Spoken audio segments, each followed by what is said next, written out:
Hey, what's up guys? Welcome back to another video.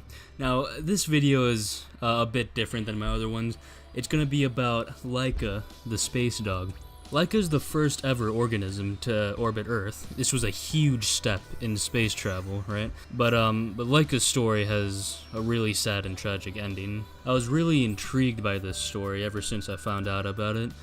So I just wanted to, share it with you guys, make you guys more knowledgeable, you know what I'm saying? Now, dogs are freaking awesome. They really are a man's best friend.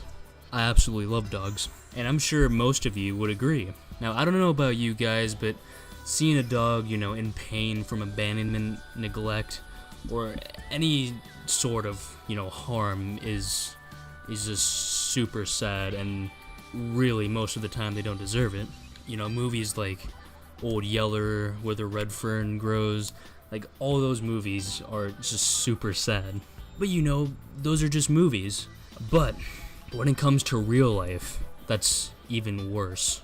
Now imagine a dog, a poor defenseless dog, getting launched into space without any knowledge that it would never see Earth ever again. This is the story of Laika, the space dog. So the year is 1957, and the space race is in full swing. Now at this point, Sputnik 1 had already launched, the first ever satellite launched into orbit by the Soviets. This occurred in October of 1957. At this point, no living thing has went to space yet, and no one knew the kinds of conditions that were in space. Now, to figure out more about space and how humans can survive in it, Sputnik 2 was planned with intentions to launch an animal into space. The Soviet leader at the time, Khrushchev, wanted a launch on November 7th, 1957, during the 40th anniversary of October Revolution. The decision to make Sputnik 2 was brought up during early October. This meant the engineers had less than 4 weeks to create Sputnik 2. So the engineers went on creating the spacecraft. Now because they only had 4 weeks, it was very rushed and a lot of things were missing. The craft, however, was created in time for the deadline. Other than instruments to measure things like cosmic rays, there were also things for the animal, of course. It had oxygen generators, cooling fans, gelatinous foods, there were waste bags, but there was one thing missing: a re-entry plan. So an animal was needed to be trained to get launched into space. This is where Laika comes in. Laika was chosen off the streets of Moscow. Strays off of the streets of Moscow were thought to be tough. They withstood all the cold and tough conditions that the weather brought. Laika was an 11 to 13 pound female mixed breed, possibly part husky and part terrier. Her original name was Kudryavka, which also meant little curly. God, how sweet. Little curly. But internationally, she was known as Laika, which is the Russian word for breeds of huskies. After being picked up off the streets of Moscow, Laika underwent harsh training and conditioning for the launch. She was put into small, confined spaces to simulate being inside Sputnik 2. She was also put into conditions that simulated a rocket taking off, and she was also trained to eat gel-like foods. Now, Laika had trained under harsh conditions, but she still experienced a sort of home. She had people who cared for her and even other dog friends who were training alongside her for other missions and tests. Before her launch, one of the scientists, Dr. Vladimir Yazdovsky, even took her home to play with his children.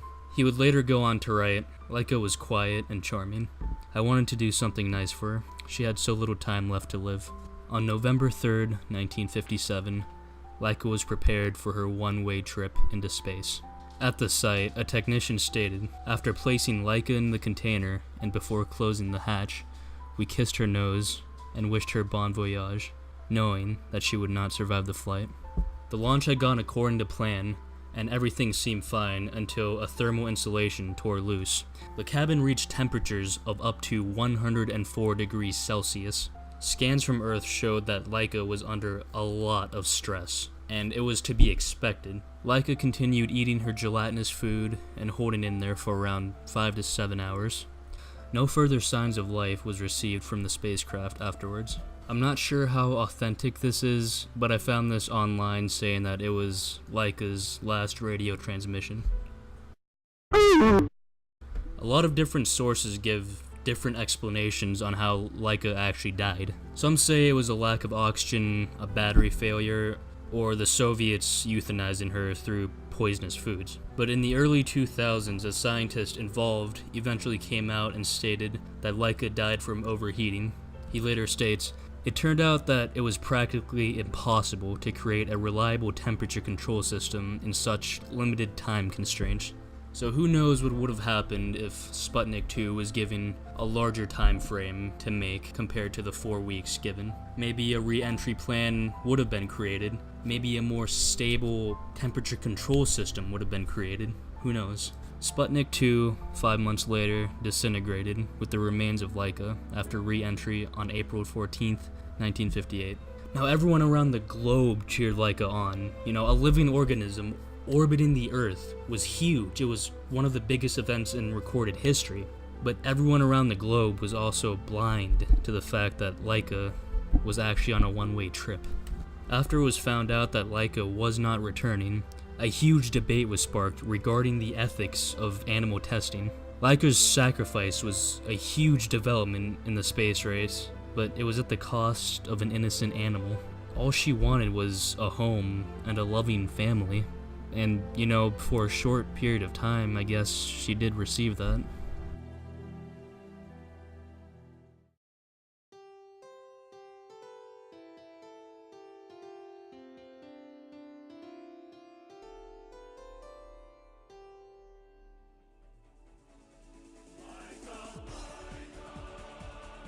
Laika's legacy will live on.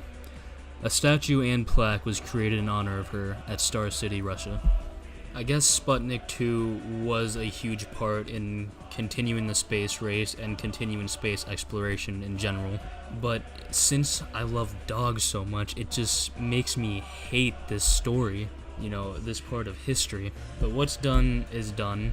Just make sure you guys, take care of your dogs or your pets in general, dogs, cats, birds, doesn't matter. Take care of them and give them all your love.